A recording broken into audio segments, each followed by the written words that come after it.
ኤፍቢአይ በካሊፎርኒያ ላይ ሊሰነዘር ስለሚችል የድሮን ጥቃት ማስጠንቀቂያ ሰጠ። የኢራን አብዮታዊ ዘብ የአየር ኃይል አዛዥ ለዶናልድ ትራምፕ የማስጠንቀቂያ መልእክት አስተላለፈ። የኢራኑ ሃንዳላ የተሰኘ የሃከሮች ቡድን በአሜሪካ ኩባንያ ላይ ጥቃት አደረሰ።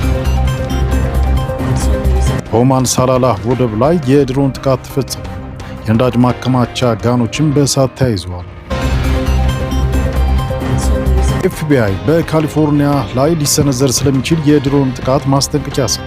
ፌዴራል ምርመራ ቢሮ ኤፍቢአይ ኢራን በአሜሪካ ላይ የአጸፋ እርምጃ ለመውሰድ በማሰብ በካሊፎርኒያ ግዛት ውስጥ ድንገተኛ የድሮን ጥቃቶችን ልታካሄድ ትችላለች ሲል ለሕግ አስከባሪ አካላት ማስጠንቀቂያ ሰጥቷል። ሮይተርስ የተመለከተው የደህንነት መግለጫ እንደሚያመላክተው ይህ ሚስጥራዊ ማስጠንቀቂያ የተሰራጨው በሎስ አንጀለስ የጋራ ክልላዊ መረጃ ማዕከል በኩል ነው። መግለጫው ይፋ የሆነው አሜሪካና እስራኤል በኢራን ላይ የከፈቱት መጠነ ሰፊ ጥቃት በገባ በ12ኛው ቀን ላይ ነው።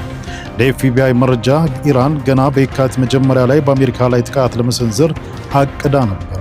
ቢሮው ጥቃቱ ስለሚፈጸምበት ትክክለኛ ጊዜ፣ ስልት ወይም አጥፊዎቹ እነማን እንደሆኑ ተጨማሪ መረጃ እንደሌለው ገልጿል። ፕሬዚዳንት ዶናልድ ትራምፕ መረጃው ይፋ ከመሆኑ በፊት በነጭ ቤተ መንግስት ለጋዜጠኞች በሰጡት መግለጫ ኢራን የሚደገፉ ጥቃቶች በአሜሪካ መሬት ላይ ሊሰነዘሩ ይችላሉ የሚለውን ስጋት አጣጥለውታል።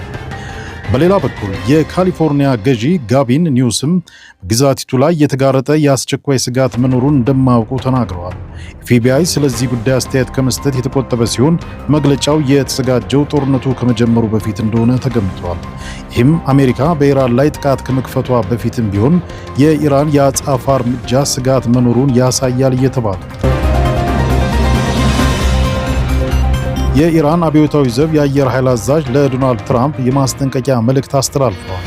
ኢራኑ አብዮታዊ ዘብ የአየር ኃይል አዛዥ ብርጋዴር ጄኔራል አሚር አሊ ሐጂ ዛዴህ የአሜሪካ ፕሬዝዳንት ዶናልድ ትራምፕ ባስተላለፉት መልእክት በአካባቢው በሚገኙ የአሜሪካ የጦር ሰፈሮች ላይ የሰነዘረችው የሚሳኤልና የድሮን ጥቃት ያስከተለውን ውድመት እንዲመለከቱ አሳስበዋል። አዛዡ በመልእክታቸው ላይ ትራምፕ የአሜሪካ መካከለኛ እዝ የጥቃቶችን ከጥቃቱ በፊት እና በኋላ የሚያሳዩ የሳተላይት ምስሎችን እንዲያሳያቸው እንዲጠይቁ ገልጸዋል። የኢራን ጥቃት በአቡዳቢ የሚገኘውን አልዳፋራ፣ በኩዌት የሚገኘውን አልሳሌም እና ካምፓሪ ፋጃን እንዲሁም በባህሬን የሚገኘውን የዩኤስ 5ኛው የባህር ኃይል መሰረቶችን ያካተተ መሆኑ ተጠቅሷል። አዛዡ ገለጻ የሳተላይት ምስሎች በጥቃቱ የደረሰውን አስደናቂ ውድመት በግልጽ ያሳያል። በተለይም በኩዌት የሚገኘው አሊ አልሳሊም የጦር ሰፈር የራዳር ሲስተሞቹና የአውሮፕላን ማረፊያ መንገዶች ላይ ከፍተኛ ጉዳት መድረሱን የሳተላይት መረጃዎች እያረጋገጡ ይገኛሉ። ጄኔራል ሐጂ ዛዴህ ትዕይንቱ ይቀጥላል በማለት አሜሪካና እስራኤል በኢራን ላይ ለሚሰነዝሩት ጥቃት ኢራን የምትሰጠው ምላሽ ተጠናክሮ እንደሚቀጥል ዝተዋል። ይህ መግለጫ የወጣው አሜሪካ በኢራን ላይ የጀመረችውን ኦፕሬሽን ቢግ ፉሪ በሁለተኛ ሳምንት ላይ ባለበትና በመቶዎች የሚቆጠሩ የኢራን ወታደራዊ ተቋማት የአየር ድብደባ እየተፈጸመባቸው ባለበት ወቅት ነው። የኢራኑ ሃንዳላ የተሰኘ የሃከሮች ቡድን በአሜሪካ ኩባንያ ላይ ጥቃት አደረሰ። አየርላንድ የሚገኘው የአሜሪካው ስትራይከር ኩባንያ በሳይበር ጥቃት ተመቷል። በአየርላንድ ኮርክ በሚገኘው ስትራይከር በተሰኘው ግዙፍ የአሜሪካ የሕክምና ቁሳቁስ አምራች ኩባንያ ላይ በደረሰ የሳይበር ጥቃት የኩባንያው የስራ እንቅስቃሴ ሙሉ በሙሉ መቋረጡ ተሰምቷል። ጥቃቱን የፈጸመው ከኢራን ጋር ግንኙነት እንዳለው የሚነገርለት ሃንዳላ የተሰኘ የሃከሮች ቡድን መሆኑም ተገልጿል። ሃከሮቹ ዋይፐር የተሰኘ መረጃን የሚያጠፋ ቫይረስ በመጠቀም በኩባንያው ውስጥ መስመር የተገናኙ መረጃዎችን በሙሉ ሰርዟል። በጥቃቱ ምክንያት የኩባንያው የኔትወርክ አገልግሎት ሙሉ በሙሉ የተቋረጠ ሲሆን ሰራተኞችም ስራ አቁመው ወደ ቤታቸው እንዲሄዱ ተደርጓል። ኩባንያው የኮምፒውተር ሲስተም ባለፈ የአንዳንድ ሰራተኞች የስራ አካውንቶች ከግል ስልኮቻቸው ላይ ጭምር እንዲጠፋ መደረጉ ተመልክቷል። ስትራይከር በአሁኑ ወቅት የደረሰበትን የዳታ መጥፋት ጉዳት ለመገምገምና ሲስተሙን ወደ ነበረበት ለመመለስ ጥረት እያደረገ ቢሆንም የጥቃቱ ስፋት ስራውን ለአጭር ጊዜ ሊያስተጓጉል እንደሚችል ተገምቷል። ኢራን ከባድ ጥቃት አደረሰች። በኦማን ሳላላህ ወደብ ላይ የድሮን ጥቃት ተፈጸመ። የነዳጅ ማከማቻ ጋኖች በእሳት ተያይዘዋል።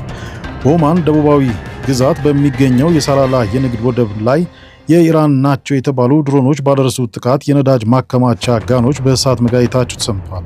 በአካባቢው በነበረ የቻይና የጭነት መርከብ ላይ የነበሩ መርከበኞች የጥቃቱን ቅጽበት በቪዲዮ የቀረጹ ሲሆን በወደቡ ላይ ከፍተኛ ፍንዳታና ጭስ ሲታይ የሚያሳይ ምስል በማህበራዊ ሚዲያ እየተሰራጨ ይገኛል። የኦማን ዜና አገልግሎት እንደገለጸው በርካታ ድሮኖች በጸጥታ ኃይሎች መክሸፍ ቢችሉም የተወሰኑት ግን የወደቡን የነዳጅ ማከማቻ ጋኖች መምታት ችለዋል ብለዋል። በጥቃቱ ምክንያት በነዳጅ ጋኖቹ ላይ ከፍተኛ የእሳት አደጋ የደረሰ ሲሆን እስካሁን ባለው መረጃ ግን በሰው ሕይወት ላይ የደረሰ ጉዳት የለም። ከጥቃቱ በኋላ የሳላላ ወደብ ኦፕሬሽን ለጊዜው መቋረጡና ሰራተኞችም ከአካባቢው መልቀቃቸው ተገልጿል። የኦማን ሱልጣን ሃይተም ቢን ታሪክ ከኢራኑ ፕሬዝዳንት መሱድ ፔሽኪያን በስልክ ባደረጉት ንግግር በኦማን ግዛት ላይ እየተፈጸመ ያለውን ጥቃት አጥብቀው አውግዘዋል። ይህ ጥቃት የተፈጸመው አሜሪካና እስራኤል በኢራን ላይ የጀመሩት ወታደራዊ እርምጃ በሁለተኛ ሳምንቱ ላይ በሚገኝበትና ቀጠናው በከፍተኛ ውጥረት ውስጥ ባለበት ወቅት ነው።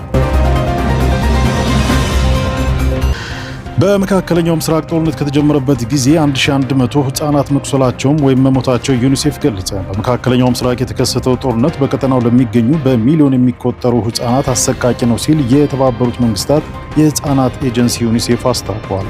አሜሪካና እስራኤል የካቲት 21 ኢራን ላይ ጥቃት ከከፈቱበት ዕለት አንስቶ 1100 በላይ ህጻናት ጉዳት ወይም ሞት እንደደረሰባቸው ዩኒሴፍ ባወጣው መግለጫ አስታውቋል። መግለጫው አክሎም ይህ መረጃ በኢራን የተገደሉ 200፣ በሊባኖስ 91፣ በእስራኤል 4 እንዲሁም በኩዌት 1 ህጻናትን ያጠቃልላል። ዩኒሴፍ የህጻናትን መገደልና የአካል ጉዳት ማድረስ ህጻናት የሚገለገሉባቸውን አስፈላጊ አገልግሎቶች ማውደምና ማቋረጥ ምንም ምክንያት የሚቀርብበት ነገር አይደለም ብሏል። ድርጅቱ የተባበሩት መንግስታት ድርጅት ዋና ጸሐፊ አንቶኒዮ ጉተሬስ ተዋጊ አካላት ጦርነቱን ቆሞ ወደ ዲፕሎማሲያዊ ድርድር እንዲመጡ ያቀረቡትን ጥሪ በድጋሚ እንደሚያቀርብ አስታውቋል። በተጨማሪም በጦርነት የሚሳተፉ አካላት በሰላማዊ ሰዎች ላይ የሚደርሰውን ጉዳት ለመቀነስ ይህም ህጻናትን የሚጎዱ ፈንጂዎችን ከመጠቀም መቆጠብን ጨምሮ የጦር መሳሪያዎችን በመምረጥ ረገድ ሁሉንም አስፈላጊ ጥንቃቄዎች እንዲወስዱም ጥሪ አቅርበዋል። የቡድን 7 ሀገራት የነዳጅ ዋጋ ጭማሪውን ለመቋቋም ከክምችታቸው ለመልቀቅ ተስማሙ። ቡድን 7 ሀገራት አሜሪካና እስራኤል ከቴህራን ጋር ጦርነት ከጀመሩበት ጊዜ አንስቶ የተከሰተውን ከፍተኛ የነዳጅ ዋጋ ጭማሪን ለመቋቋም ከክምችታቸው እንዲለቀቅ እንደሚደግፉ አስታውቀዋል። ሀገራቱ ከዓለም አቀፉ የኤነርጂ ኤጀንሲ ጋር ተገናኝተው የተነጋገሩ ሲሆን ከረቡዕ ከሰዓት ጀምሮ በነዳጅ ገበያ ውስጥ ትልቅ ነው የተባለውን መጠን ከመጠባበቂያ የነዳጅ ክምችታቸው መልቀቅ ጀምራሉ ተብሏል።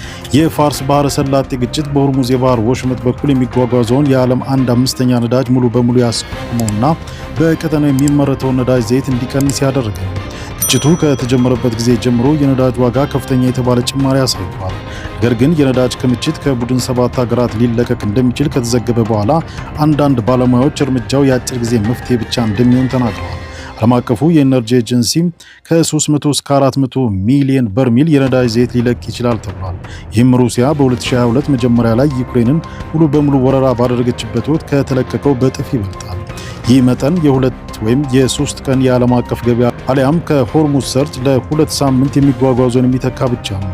ቡድን 7 የኤነርጂ ሚኒስትሮች ረቡዕ ዕለት ከአይኤኤ ጋር ባደረጉት ስብሰባ በኋላ በመርህ ደረጃ ስትራቴጂካዊ ክምችቶችን መጠቀምን ጨምሮ ሁኔታውን ለመፍታት ቅድመ ጥንቃቄ የተሞላባቸው እርምጃዎችን ተግባራዊ ማድረግ እንደግፋለን ብለዋል። ሁሉም የዓለም አቀፉ ኤነርጂ ኤጀንሲ አባል ሀገራት ዓለም አቀፍ መስተጓጎል ቢከሰት ለ90 ቀናት የሚበቃ መጠባበቂያ ነዳጅ መያዝ ይጠበቅባቸዋል።